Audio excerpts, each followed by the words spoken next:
What's up, guys? Welcome back to another episode of KozMatt's Wrestling Recap. Let's get right into a very entertaining episode of Monday Night Raw, the last one before WrestleMania. What did you think of the show, Matthew? So we're on the road to WrestleMania, right? What are we, six Absolutely. days away? 6 days away, and then yeah, just about 6 days away from our main event, undisputed Universal Championship. I I hate to say it, but like that's one of the only matches I'm really just hyped up about. You know what I mean? I hear you. So Raw was good. I don't want to say it was awesome. It was definitely a go home show for a pay-per-view, but it wasn't a go home show for WrestleMania.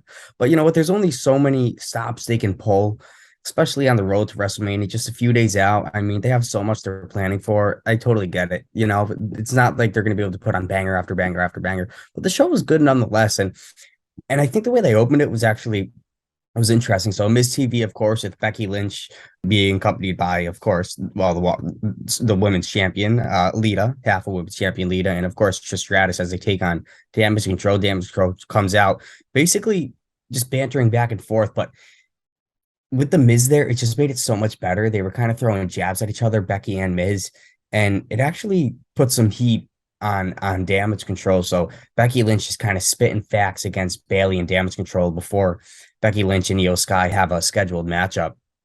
Match was really good. The crowd was behind it. And honestly, I think this is one of the better women's matches that we've seen in quite some time on the red brand. Now, let's talk about something here. Io Sky, for some reason tonight, she just was crazy. She was a different performer than compared to what we've seen her do the past, Oh, it was if phenomenal. not few months, years. It was great. It really was. This was a phenomenal way to kick off the show, and the match had a phenomenal ending, man. It was just a great way to get the crowd on their feet. It was good, but you know what, Io Sky, hopefully things don't go Damage Control's way at WrestleMania, and hopefully Io Sky gets a singles push. But let's go next to our next matchup. From a backstage altercation earlier on in the day, Mustafa Ali takes on Seth Rollins. Now, even though Logan Paul's supposed to take on Seth at WrestleMania, I was hoping for a little, hype up from Logan Paul here on Raw, and we didn't see anything like that. Rollins hung Ali like a tree of woe and hit him with a brutal stomp, got a pinfall win, and whatever. It really didn't. It just was there to bury Ali. And you know what? I heard something online that they're gonna push Ali after WrestleMania, or give him some type of steam, and I hope that's true. I really do. But this just didn't do anything for me for Logan Paul and Seth Rollins. And you know what? It doesn't have to, because we're already pumped up as it is. But it just would have been nice to see Logan Paul and Seth face to face one more time. But I mean, they have had an altercation for the past 2 weeks, so they're not gonna keep doing it. I totally get it. Yeah, I agree with you. I would love to see him on tonight's show, but win some, you lose some. I still think it's going to be one of the better matches on the WrestleMania card. And all Oh, I have got to it. say is poor Mustafa Ali, man. He cannot catch a break. Let's hope for some better things for him after WrestleMania. Better things. I was hoping for something better, but it just didn't do it for me. Omos and MVP out for the first weigh-in before Lesnar comes out. Before Lesnar and Omos have a match at Mania, we were able to see Omos's weigh-in, 410 pounds or something like that. The referee said, but then just Brock Lesnar comes out and didn't even weigh him. They just kind of stared at each other. It just was a It was huge so waste. awkward. It was awkward, and the way that Brock Lesnar kind of sold everything, I don't know. I don't know. He didn't sell anything. Like it just was a horrible segment, complete waste of time.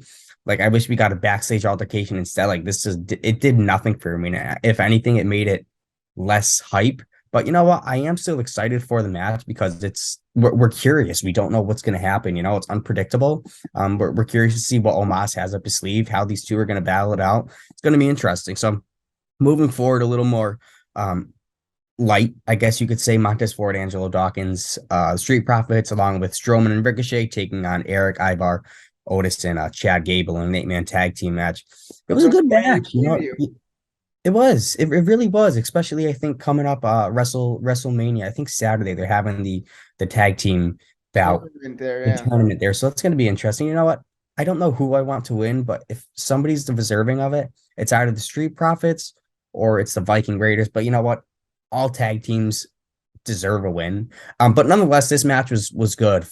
Montez Ford and Ricochet ended up getting the win over Eric with a crazy sequence of like high flying moves. It just was a lot of fun with this match, and it was good to see the faces take the dub. Absolutely. You know what? This was definitely way better after that last segment we had to suffer through. One more quick point on that. If this is an indication of what Brock and Omos is going to be in the ring for WrestleMania, I'm going to have to watch that match with my eyes closed. Oh man, I don't know. It's gonna be brutal. It's gonna be brutal. With a little altercation with Maxine Dupree backstage watching Otis, who took the W. I don't know what's in the air for them.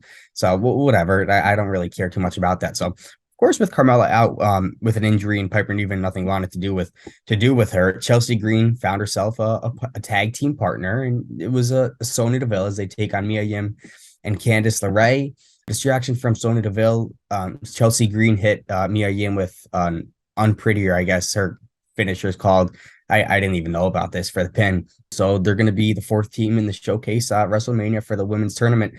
Cool. You know what? Chelsea Green and Sonya Deville. I mean, if they took the W over Mia Yim and Candice LeRae, I mean, I hope they win this tournament.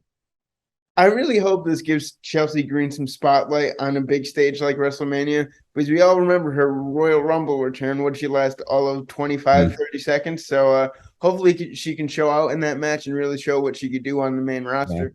Yeah. Oh, for sure. Yeah, so moving forward, Kyle, I'm so excited for Rey Mysterio versus Dominic, right? So we get Dominic outside in the ring, speaking trash to his father, basically, before he comes out to take on Damian Priest, which is a scheduled matchup. So Dominic actually caused a disqualification when he attacked his father, which is a perfect call for this match, especially, a go-home show for WrestleMania. So I know they're going to most likely have an altercation on SmackDown, but I think they're just really dragging this out. And you know what? It's working.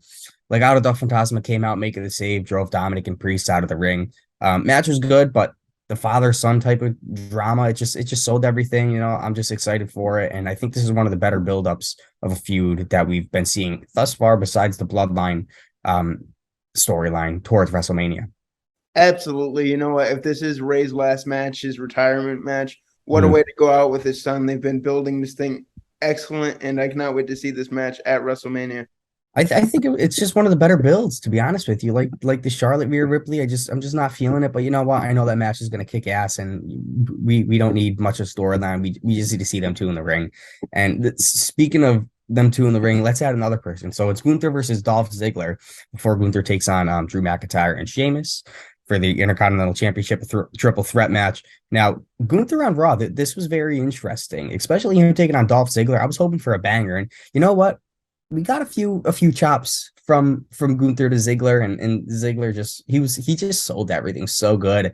Gunther gained control after a nice comeback from Dolph Ziggler, hitting a last symphony, for the win.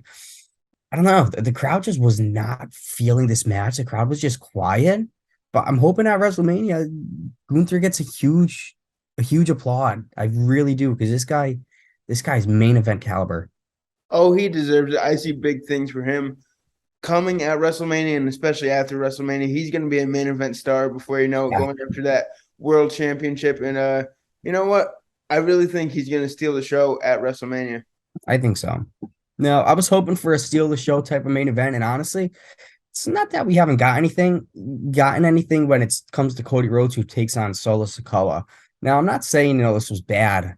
Just Solo Sikoa, I just don't think he's one of the greatest wrestlers out there. But you know what? He certainly it did it for me. That's all that matters. It did it for me. You know what I mean? I'll take Solo Sikoa like I guess you could say like a Samoa Joe, but not as fierce. All right.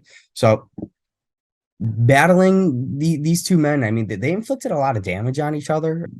Cody Rhodes, man, he hit, what was it, two or three Cody cutters. It was crazy, avoiding a moonsault. Solo Sikoa caused a lot of damage on Cody. Cody landed, looks like, on one of his pectoral muscle right on his stomach, trying to go for a moonsault, but missed. It was interesting. So the Usos music hit, and they come down to the ring. It was kind of slower paced. We had a few more minutes to burn. So the Usos come down to distract Rhodes. Sikoa could hit him with a super kick. hit him with the side slam actually for a 2 count. Sami Zayn and Kevin Owens, perfect timing, come out to fight the Usos, bringing them to the back. Rhodes finished Sikoa off with a crossroads. Fun main event. I'm happy Cody took the W. I mean, I didn't expect him to take an L, especially, just a couple of days before WrestleMania. So we'll see what he has on the road to WrestleMania, as he has one more stop against Roman Reigns this Friday.